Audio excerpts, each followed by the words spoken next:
₹1,00,000 మరి కాబట్టి ఆలస్యం చేయకుండా ఆలోచించి ఇచ్చే పథకాన్ని మీరు తప్పకుండా వినియోగం చేసుకోండి. మీ అందరికీ సన్నబియ్యం వచ్చినాయా? బాగున్నాయా? లేకపోతే దొడ్డు బియ్యం లాగా ఉన్నాయా? ఈ పథకం కూడా పేద ప్రజలకు సన్న బియ్యం కూడా ప్రకారంగా చేయాలి. వెనుకో ముందు సరైన సమయానికో కాకపోయినా ఏదో ఒకరోజు ప్రారంభిస్తామని చేస్తూ ఉన్నాము. మీరందరూ కూడా ప్రభుత్వం పైసలు ఇవ్వదనేది నా అపనమ్మకం పెట్టుకోకండి. నమ్మకంగా పైసలతోనే మీ దగ్గరకు వస్తున్నాం. మీకు ప్రతి సోమవారం పీడి గారు ఇప్పుడే చెప్పినారు, మీ అకౌంట్లో ₹1,00,000 బేస్మెంట్కి, గోడలకి ₹1,00,000, స్లాబ్కి ₹2,00,000, పూర్తయిన తర్వాత ₹1,00,000 చేరుతాయి. కాబట్టి ₹5,00,000 ఇచ్చినట్టు ఎవరైనా ఇస్తారా? మరి దళిత బంధు పేరిట మోసమే కానీ ఒక్కరికి రాలేదు. మీ గ్రామంలో వచ్చిందా అమ్మ దళిత బంధు? ఎవరికన్నా వచ్చిందా? ఒక్కరికన్నా ఈ మండలంలో? నిజం చెప్పండి, నా ముఖస్థితి కాదు. అంటే మోసం చేసే పని వాళ్ళు పెట్టుకున్నారు. మిమ్మల్ని నమ్మించి మీకు మంచి చేద్దాం మేము వచ్చినాం. మీరు మమ్మల్ని ఎంతో నమ్మకంతో కాంగ్రెస్ ప్రభుత్వాన్ని తీసుకొచ్చినారు. ఇందిరమ్మ రాజ్యం రావాలని తీసుకొచ్చినారు. కాబట్టి దయచేసి ఇప్పుడు అందరికి కూడా పత్రాలు అందజేస్తారు. కాబట్టి ఇవన్నీ దృష్టిలో పెట్టుకోవాలి. రేపు ఎవడో వస్తాడు, ఏమో చెప్తాడు, మీరు కన్ఫ్యూజ్ కాకూడదు. వాడు కన్విన్స్ చేయడానికి ప్రయత్నం చేస్తాడు, కన్విన్స్ కాకపోతే కన్ఫ్యూజ్ చేస్తాడు. కాబట్టి దయచేసి ఈ మాటను కాంగ్రెస్ పార్టీ ఇవన్నీ చేసింది. ఉచిత బస్సు ప్రయాణం అన్నది వాగ్దానం ఎన్నికలకు ముందు చేసింది. ₹10,00,000 ఆరోగ్యశ్రీ అన్నది చేసింది. సన్న బియ్యం అన్నది చేసింది. ఇందిరమ్మ ఇల్లు అన్నది చేసింది. 200 యూనిట్ల విద్యుత్ అన్నది చేసింది. సిలిండర్ 1100-1200 వేస్తే దాన్ని 500కే మనం తగ్గించిస్తా ఉన్నాం కదా. కాబట్టి దయచేసి ఇవన్నీ గుర్తుపెట్టుకొని ఇల్లు వచ్చిన ప్రతి ఒక్కరికి నేను అభినందనలు తెలియజేస్తూ, ఇల్లు రాని వాళ్ళు నిరాశపడాల్సిన అవసరం లేదు. ఇది ఈ సంవత్సరం 3,500, మళ్ళీ ఒక సంవత్సరం ఉన్నది. తప్పకుండా రాని వాళ్ళకి ఇస్తాం. కట్టుకున్న వాళ్ళు ఎవరైతే ఉంటారో, భూమి లేని వాళ్ళు ఎవరైతే ఉన్నారో ఆ ఎంటు కింద పెట్టి లిస్టు సెకండ్లో ఉంటుంది, లిస్టు థర్డ్ ఉంటుంది. వీటికి కూడా ఇస్తాం. మీరు ఎప్పుడు నిరాశపడాల్సిన అవసరం లేదు. ఈ కాంగ్రెస్ ప్రభుత్వం ప్రజల ప్రభుత్వం, ఇది మీ ప్రభుత్వం, ఇది మన ప్రభుత్వం. తప్పకుండా మీకు ఇచ్చే వరకు మేము విశ్రమించేది లేదు.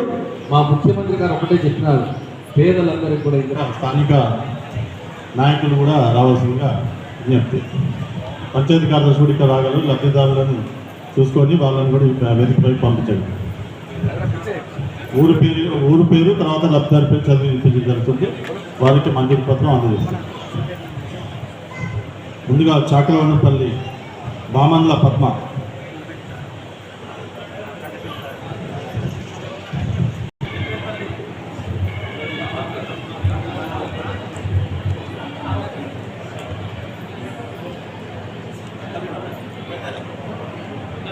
చిమ్మలగుట్టపల్లి నుంచి పొలవేని భాగ్య.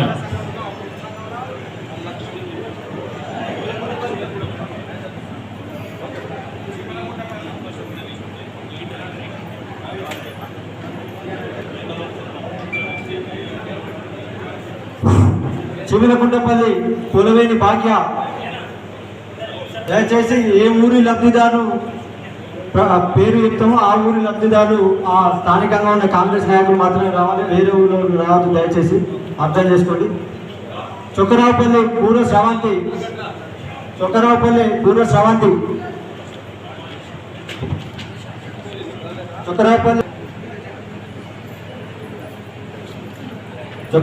బడుగు అనూష.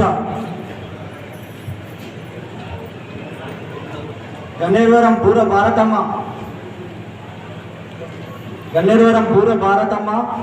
నేళ్ళ అరుణ.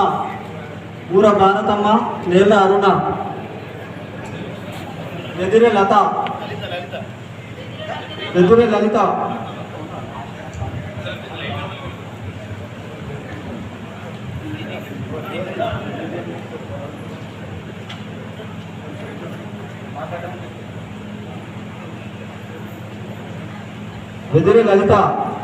జల్ల కవిత.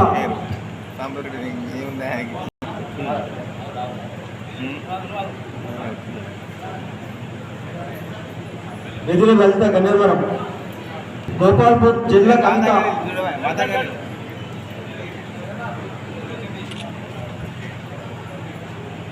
కొరువి ఎల్లవ్వ, గురుకుల కొండాపూర్ కొరువి ఎల్లవ్వ, హనుమాన్పల్లి సంపత్ మంజుల,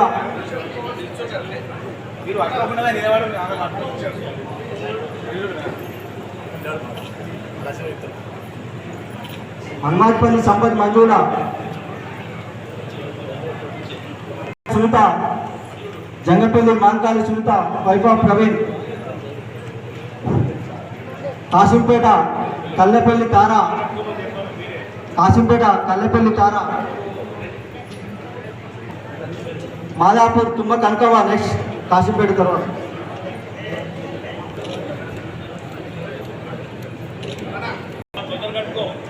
సాంబయ్యపల్లి గొడుగు రేణవ, వైఫ్ ఆఫ్ కుమ్రయ్య. ఎవరికి చిల్లి గవ్వ ఇవ్వాల్సిన అవసరం లేదు. కాబట్టి దయచేసి అందరూ కూడా ఈ కార్యక్రమం ప్రభుత్వం ఇస్తా ఉన్నది. ప్రభుత్వం మీకు మంజూరీ పత్రాలు ఇచ్చింది. ఎవరికైతే ఇంకా ఇవ్వాల్సి ఉన్నదో మీ పంచాయత్ సెక్రటరీ దగ్గర ఇప్పుడు ఇస్తారు, వాళ్ళు ఉండి తీసుకోవాలి. దీనికే డబ్బులు ఇవ్వాల్సిన అవసరం లేదు. డబ్బులు అడిగితే పక్కన ఉన్న పోలీస్ స్టేషన్లో కంప్లైంట్ చేయండి, ఎంఆర్ఓకి ఎంపీడీ. సరేనా?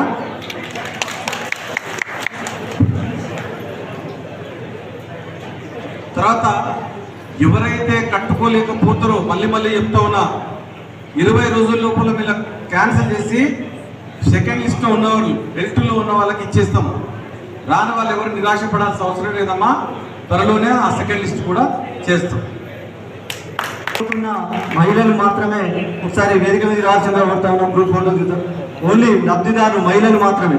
ఇందిరమ్మ ఈరోజు ఎమ్మెల్యే గారి చేతుల మీదే ప్రొసీడింగ్ అందుకున్న మహిళలు మాత్రమే వేదిక మీదకి రావాల్సిందిగా పడతాం.